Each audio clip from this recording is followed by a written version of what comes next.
So many of you have asked me where my breeder is. Instead of telling you where my breeder is, I think it might be more useful to discuss how to find a good breeder in your location for yourself. But first of all, let's find a good spot to talk about it. Hey Ellie, baby's not at home. Do you want to come in? Come here.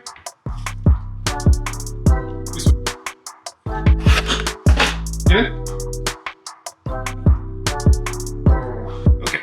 So we'll talk about how to find a good breeder, what to look for a good breeder. And I will also share something about my personal experience of my two breeders of Border Collie. So generally, a good breeder would like to have their dog's bloodline land in a good family. So while the dog parent is choosing a breeder, the breeder is also interviewing a potential good family for their dogs. So for that reason, in the latter of this video, I'm probably going to share the questions I received from the two breeders I had. So some of those questions are great for your self-assessment before you commit your time to looking for a great breeder. So the first reason for choosing a breeder is that you want a particular breed. And the second reason is that you want to know the genetic health and the pedigree, as many purebred dogs may have health issues. And the third reason is more personal. I do not want to contribute to a market where may attract more puppy mills. By giving more business to a legitimate breeder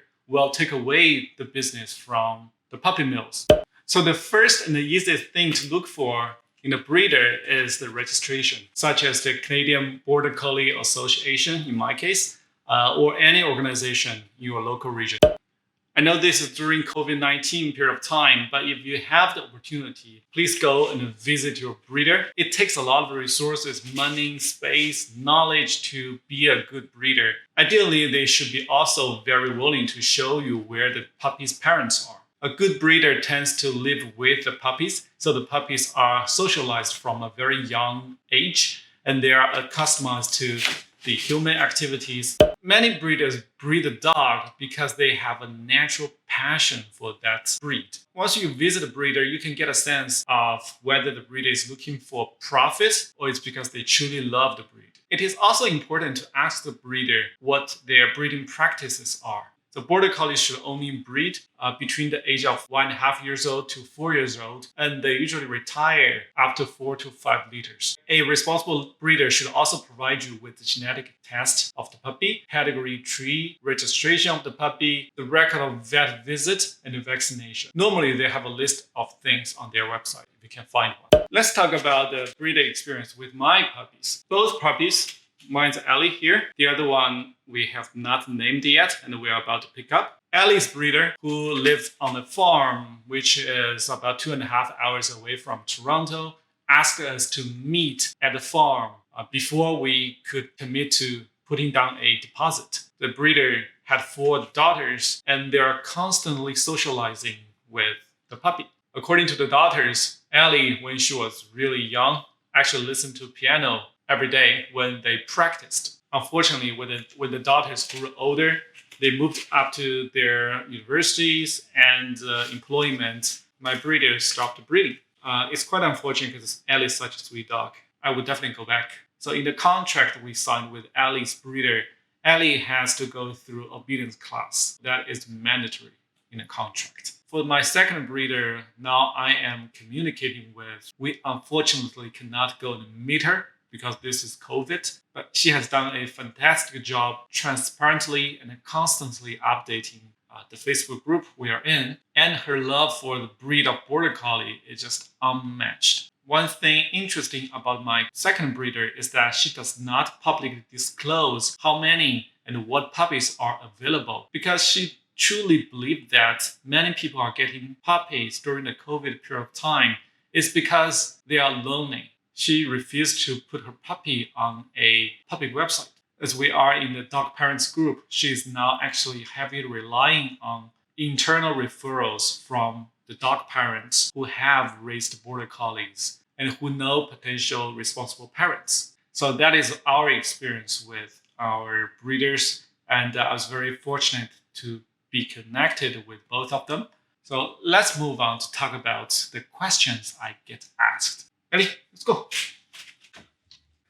So I answered these questions that I received from Ellie's breeder about 3 years ago.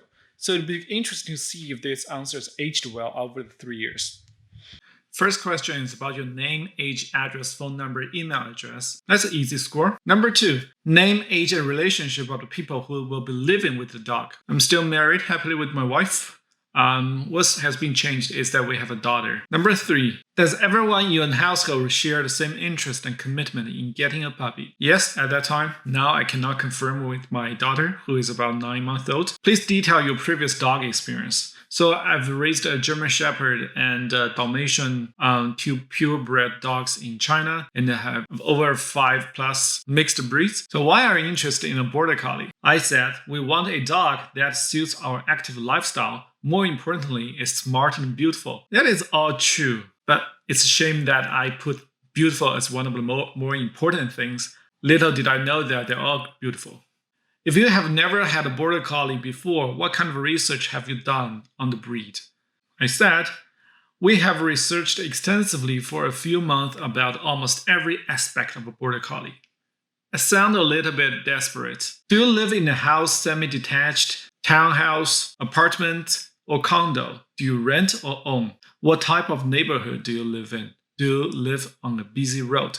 So the most beautiful thing about our house is it is 30 seconds to our community park and 5-minute walk to a national heritage park, where you see a lot of my videos where Ellie was running around. What is the work schedule of the people in the household? How long will the dog be alone each day? So I was self-employed at the time, so I work from home 50% of my time. Any smokers? No. Do you have any other pets? At that time, no. If you have any other dogs, please describe how you plan to manage it and integrate the new puppy with your other dogs. It was not a question at that time, but it is a valid question for today because I'm getting my second dog. Some early thoughts I have: I will let my doggies meet outside the house, basically. My first dog, Ellie, would not feel threatened. Maybe I'll do another video someday to talk about my research on this topic and my experience on it. What plans do you have for training your pup? So I wrote obedience courses at PetSmart. We have watched a lot of YouTube training videos. It's funny that I become a person who actually makes training videos now. Not claiming to be an expert. There are other great trainers out there, but I just try to share what I have learned from either my success or, more importantly, mistakes. What expectations do you have? I wrote to be a good companion for us and for future kids. That is very true. What kind of sports, outdoor activities do you and your household participate in? I wrote we take walks in our parks in the neighborhood. That's a daily activity, and we also do a lot of hiking. Are you aware of the grooming needs of this breed and the fact that Border Collie shed? Oh yeah, we are fully aware of the shedding. We have already bought 2 vacuum robots. They have proven to be very useful. How often do you plan on walking, exercising your dog? So I wrote 1 hour at 7 a.m. in the morning and 1 hour after dinner. That's true. Would you like a male or female? I wrote female. I don't know why. Just a note that when it comes to spay or neuter, female is more complicated than male dogs. Do you have any wishes or expectation to breed your dog? No. I think many good breeders are very particular about such an answer. You have to be a registered breeder in order to answer the question in yes. For my next dog, I received a very similar questionnaire from the breeder. One question which really caught my eye is that if you by any means cannot take care of your dog, will you be able to return that dog to us? And will you feel embarrassed by returning the dog? I don't think that will happen. I hope it will never happen. But from that kind of question, you know that the breeder really cares. So today we're talking about the reasons for choosing a breeder, how to find a good breeder, my experience with the breeder, and the questions you will be asked by a breeder. So if you find these kind of videos helpful, please let me know by commenting, give me a like, subscribing. This is important to me. First of all, your engagement allows more people to see my video so that can help more people. And secondly, it's an indication that I should keep making these videos for the future. I do plan to make more videos, so please subscribe, comment, like, and I will see you next time.